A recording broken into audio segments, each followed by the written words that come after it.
يقول أحد العارفين: أوصاك الله تبارك وتعالى بوالديك وحرج في الوصاة بأمك،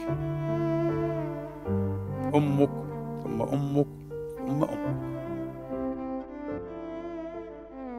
وذلك أنها هي التي حملت ووضعت وأرضعت، سهرت لتغفو وتنام، تعبت لتهنأ وتسعد وترتاح، ربما أرضعت فشبعت وجاعت هي، وكانت ترجو حياتك وتوفيقك وهناءتك. وقد يقول قائل: هذا غير بعيد، ولا أدري إن كان غير نادر أو غير ذلك. قد يقول قائل: قد اعتنى بي والداي وأمي على وجه الخصوص 10 سنة، لكنهم في كفالتي من 30 سنة، أنفق وأعطي وأتعب وأدأب، وبكل ممنونية، بكل محبة، بكل رضا وطواعية وسماح نفس. ألا أكون بذلك قد وفيتهم ما لهم علي من دين؟ كلا، ولا أقل ولا أنزره ولا أصغره. لماذا؟ أنت بذلت إليهم في حال كهولتهم وشيخوختهم وكبرهم وتهدمهم أضعاف، ربما ما تقدر أنه من جنس ما قدموه إليك بذلت. فلماذا؟ لسبب واحد بسيط ومزلزل إخواني، أن أمك حين كانت تفعل ما ذكر وغير ما ذكر كانت ترجو طول عمرك وبقاء أيامك، وأنت الآن تتربص بها ساعتها وحينها لكي تستريح وتحس أنك أديت ما عليك من فريضة.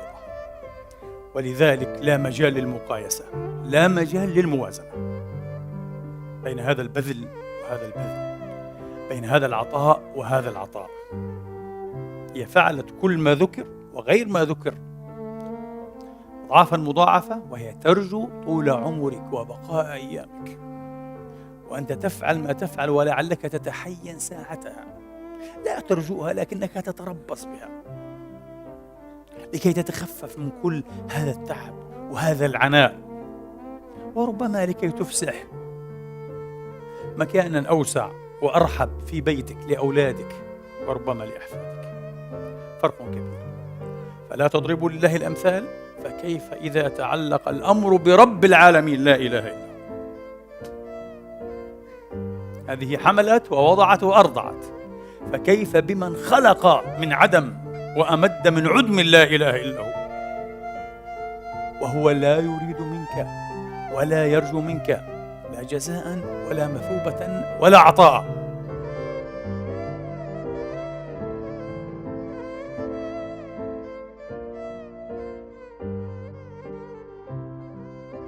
نتحدث عن سيدة جاءت إلى مقابر من فيها دفنوا قبل حوالي ربع قرن إلى 30 سنة، ومقابر فيها ألوف. يعني إحدى هذه المقابر كان فيها من 920 قال 925 قرابة 1000 جثة، كلها هياكل عظمية مدفونون مع بعضهم البعض. تخيل، مقابر جماعية أيام الحكم السابق للأسف الشديد، قتل الناس بشكل جماعي. جاءت هذه السيدة وكان معهم يعني رجل عقيدة أعتقد أو كذا في الجيش الإنجليزي، إدواردز اسمه، وجاءت تقول: ابني يا حج، ابنك فات من 30 سنة وكله عظام. قالت: ابني، أبحث عن ابني. يعني ظنوا أنها ربما مدخولة في عقلها المسكين، طبعا يمكن ابنها كان الوحيد ومجنونة، سيبوها، لم يصروا على أن تغادر المكان. وجاءت كلما أخرجوا الجثث تقف معهم بالساعات الطويلة تنظر، جثث عظام جماجم وكذا وعظام. لا، قال: فتحنا المقبرة الثانية. لا، لما فتحنا الثالثة وجاءت على يعني رفات لرجل مدفون من بين 920 25 رفات. ابني! وضمت إليها هذه الرفات والعظام وتبكي. قال: حتى نحن بكينا. قال: لابد أن أعرف سر المسألة هذه. يعني من بين ألوف الجثث تزعم أنه هذه العظام عظام ابنها. قالوا قلنا لها يا حجة يعني كيف عرفت؟ قالت رائحته، ابني رائحته، رائحة عظام هذه من 30 سنة. فإدواردز هذا أخذ منها نسخة DNA، وعلى معمل في إنجلترا صعق إدواردز، قال لهم مستحيل، متطابقان تماما ابنها. كيف؟